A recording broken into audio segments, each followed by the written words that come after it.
حجاز کے شمال کی طرف مدینہ صالحہ کے ایک سرسبز وادی میں ایک اونٹنی اپنے بچے کے ساتھ گھاس چر رہی تھی۔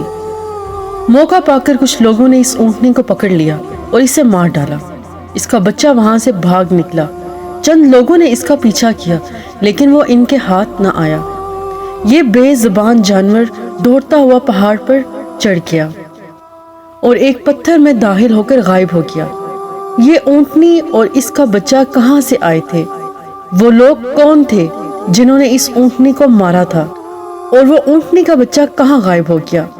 قرآن مجید میں موجود اس عبرتناک قصے کو اس ویڈیو میں ہم مکمل جاننے کی کوشش کریں گے۔ یہ اس وقت کی بات ہے جب طوفان نوح کے بعد دنیا میں بنی نوع انسان پھر سے بسنا شروع ہو رہے تھے۔ تہذیبوں اور شہروں کی بنیاد پڑ رہی تھی اور لوگ قبیلہ میں رہ کر زندگی گزارتے تھے۔ ان دنوں عرب کے شمالی علاقے میں قوم سمود نامی ایک قبیلہ آباد تھا جو حضرت نوح علیہ السلام کے بیٹے سام کی اولاد تھے۔ قوم سمود کا یہ علاقہ مدین کہلاتا تھا۔ وہ بہت ہی سرسبز اور شاداب علاقہ تھا۔ قوم سمود کے لوگ نہایت ہی طاقتور اور اونچے قد والے اور زبردست شان و شوکت کے مالک تھے۔ انہیں فن تعمیر میں کمال حاصل تھا۔ یہ لوگ پہاڑوں کو تراش کر انتہائی خوبصورت عمارتیں بناتے تھے۔ ان کی عظیم الشان عمارتیں آج بھی ان علاقوں میں موجود ہیں جو سرخ چٹانوں سے تراش کر بنائی گئی تھی۔ ایسے ہی بے مثال عمارتیں مدینہ صالحہ کے علاقے میں ہزاروں کی تعداد میں بنائی گئی تھی۔ قوم سمود اپنے عالی شان محل، سرسبز کھیت کھلیان اور نعمتوں کی فراوانی کے سبب غرور و تکبر اور سرکشی کے نشے میں چور تھے۔ قوم سمود کے معاشرے سے حق اور انصاف ختم ہو چکا تھا۔ لوگ بے حیائی فحاشی میں پڑ گئے تھے۔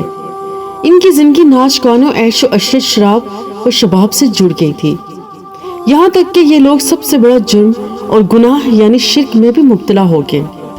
ابلیس نے قوم سمود کے پہاڑ کاٹ کر پتھر تراشنے کے اس فن کو ہی ان کے لیے غلط راہ کا ذریعہ بنا دیا۔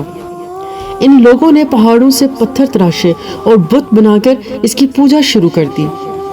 روایتوں کے مطابق انہوں نے پتھر کے 70 مورتیاں بنائیں اور انہیں اپنے علاقے میں قائم کر کے اس کی عبادت شروع کر دی اور اپنے آباء و اجداد کے سچے دین اور اللہ کے واحد ذات کے منکر ہو گئے۔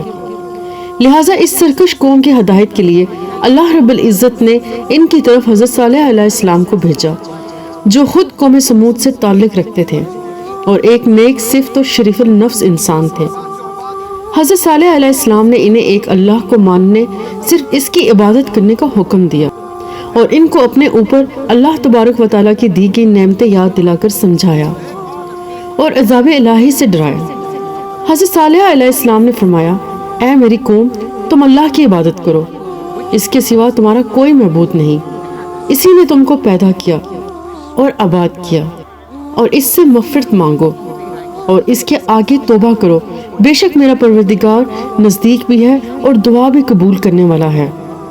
اس پر قوم سمود ان کے خلاف ہو گئے اور انہوں نے حضرت صالح علیہ السلام سے کہا، اے صالحہ، کیا تم ہم کو ان چیزوں سے منع کرتے ہو جن کو ہمارے بزرگ پوچھتے چلے آئے ہیں، اور جس بات کی طرف تم ہم کو بلاتے ہو اس میں ہمیں کوئی شبہ ہے۔ صالح علیہ السلام کی مسلسل واضح نصیحت کے بعد قوم سمود کے چند غریب اور مفلس لوگ آپ پر ایمان لے آئے۔ اب اس قوم کے سرداروں کو یہ بات گراں گزری کہ معاشرے کے یہ مفلس لوگ صالح علیہ السلام کے دین کی پیروی کریں گے اور ہمارے محفلوں، چوک چراہوں پر کھڑے ہو کر ان کے خداؤں اور بتوں کا انکار کریں گے۔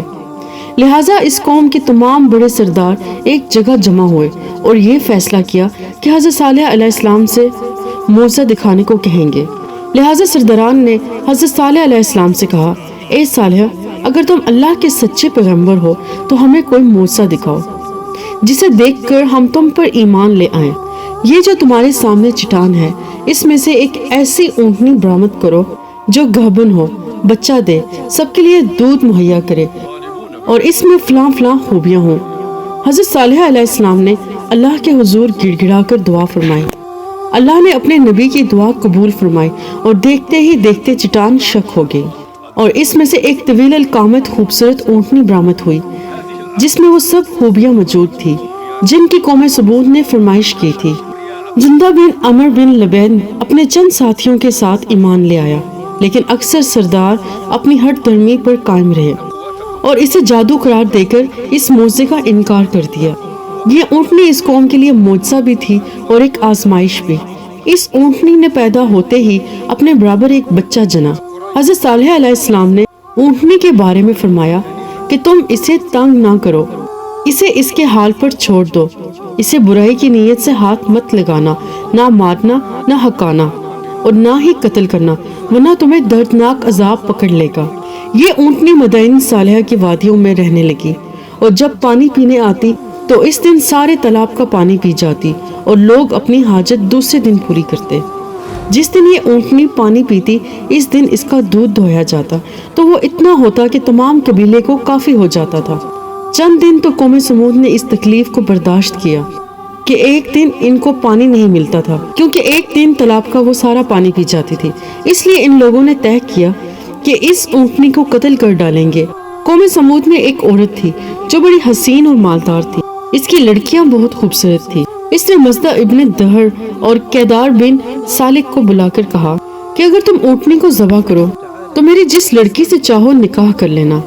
چنانچہ کیدار بن سالحہ جو سرخ رنگ کا برے آنکھوں والا پستہ قد آدمی تھا اور ایک زناکار عورت کا لڑکا تھا، ساری قوم کے حکم سے اس اونٹنی کو قتل کرنے کے لیے تیار ہو گیا۔ ایک دن اس قوم کے 9 افراد اونٹنی کے انتظار میں کنویں کے پاس گھات لگا کر بیٹھ گئے۔ چنانچہ قوم کے لوگ اللہ کے عذاب کے ڈر سے چھپ کر یہ منظر دیکھنے لگے۔ جب اونٹنی کنویں کے قریب آئی تو ایک شخص نے تیر چلایا جو اس کی پنڈلی میں پیوست ہو گیا اور ٹانگ سے خون کا فوارہ جاری ہو گیا۔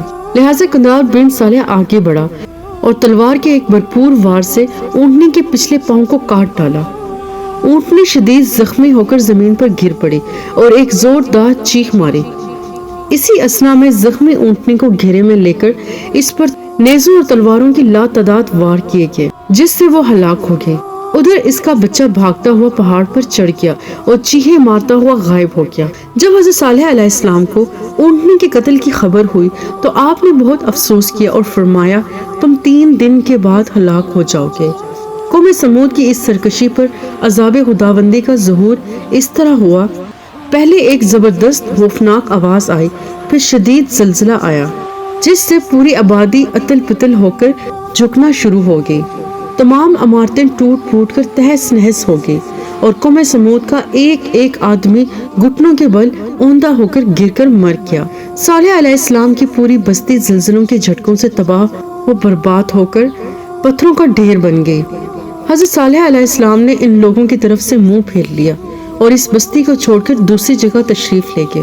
حضرت ابن عمر سے روایت ہے کہ 9 ہجری میں رسول صلی اللہ علیہ وسلم تبوک جاتے ہوئے جب وادی سمود سے گزرے تو آپ نے اس ویران اور اجڑی جگہ کو دیکھ کر صحابہ سے فرمایا یہاں سے جلدی سے گزر چلو اور اگر پانی کی ضرورت ہو تو صرف اس کنویں کا پانی استعمال کرو جسے حضرت صالح علیہ السلام کی اونٹنی پانی پیا کرتی تھی۔ پھر نبی صلی اللہ علیہ وسلم نے اپنے اصحاب کو منع فرمایا کہ قوم سمود جو عذاب سے ہلاک ہوئی ان کے گھروں اور بستیوں میں نہ جائیں اور فرمایا کہ مجھے خوف ہے کہ کہیں تم کو بھی وہی عذاب نہ پہنچ جائے جو ان کو پہنچا تھا، لہٰذا اس علاقے سے جلدی جلدی گزر جاؤ۔ ویڈیو پسند آئے تو چینل کو لائک، شیئر اور سبسکرائب کر دیں۔ اللہ حافظ۔